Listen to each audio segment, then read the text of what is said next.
In today's video, I am going to be breaking down Alijah Arenas, Gilbert Arenas' son, and how he shoots the basketball. He's actually got a pretty solid shooting form, so let's get down and let's check him out. But really quickly, if you want to be able to shoot the ball from further away, make sure to go check out my shooting workout that is down in the description below. Okay, so in this first clip that we're watching right here, where he hits that three-point shot, some of the things that I really want to point out is the fact that he actually brings his knees together right here. Now, for some coaches and trainers, they will say that this is potential for injury because your knees are bending in ways they really shouldn't. They're coming together. In reality, in some cases, it could mean also weaker hamstrings. However, there are a lot of different studies that show that this could actually add more inches to your vertical too, so it really comes down to who you ask. He does have his feet roughly shoulder width apart, but because he is traveling towards that right side, his left side, his feet will be farther past his shoulders, mainly because he wants to move or turn his momentum from this direction into momentum going upwards. He gathers that ball in front of him and he raises the ball, lifts the ball up the middle of his body. And at this time, he's got a nice high set point, shoulder elbow in line with the rim, and ball is over top of that upper arm, which creates what I call that shooting triangle. This is actually very important, and getting that elbow above his forehead is also very important as well. He has some pretty good arc too. Now he's able to pull up for a quick pull shot right here. That's right in the face of that defender. What I do notice here is that his feet are not necessarily in line, but his feet are in line, or knees are in line, hips are in line, the same as shoulders. Now, this right foot, depending on situations, can sometimes tilt away. It's kind of a weird thing that some shooters develop, but you are generally better off if everything, including your feet, are totally in line, not necessarily with the basket. What I'm saying is if you're tilted, your whole body has to be tilted.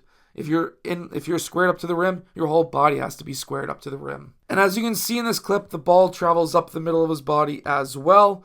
And even though this is a quick pull shot, he still had that elbow in line and still gets that elbow above his forehead for that arc that he needs. Now, if we actually follow how he shoots the ball from a free throw shot, which is a great way of being able to gauge what your shooting form looks like, his hand placement is kind of odd. Usually you want your hand to be more to the right side of that ball. However, he doesn't have his hand to that side of the ball. He has his hand right on top of the ball, which means that he may be shooting off of that ring finger on that hand. If we slowly bring that shot forward, the ball does go up the middle of his body. His set point is over top of his forehead right there. And we can see that he doesn't have any, if not much at all, of a gap between his palm and the ball. This is a very important point that I want to make. A lot of old school coaches say you need a gap between the palm and the ball, that it sits on your fingertips. Very good shooters, for example, Kyrie Irving,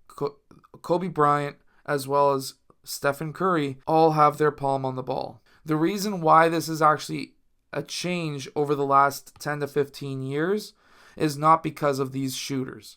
The reason being is we have learned that by getting your palm on the ball, you are going to be able to get yourself more backwards rotation on that ball by having your palm on the ball. You also have greater control of the ball as well because now it's sitting softly in your hands. He also releases that guide hand right there before he actually goes to actually release the ball. The ball nicely flows and rolls right off of his hands. And as we can see right here, this is his middle finger. This is his ring finger. And those are the last two fingers that release from the ball. As I was mentioning, that is because his hand is on top of the ball when he's going to shoot. He gets his elbow easily above his forehead, and if we actually watch the trajectory of that ball, especially since we can see that logo, that's going to be one full rotation and two full rotations before it gets to the rim. He also has a quick release or a quick gather as well.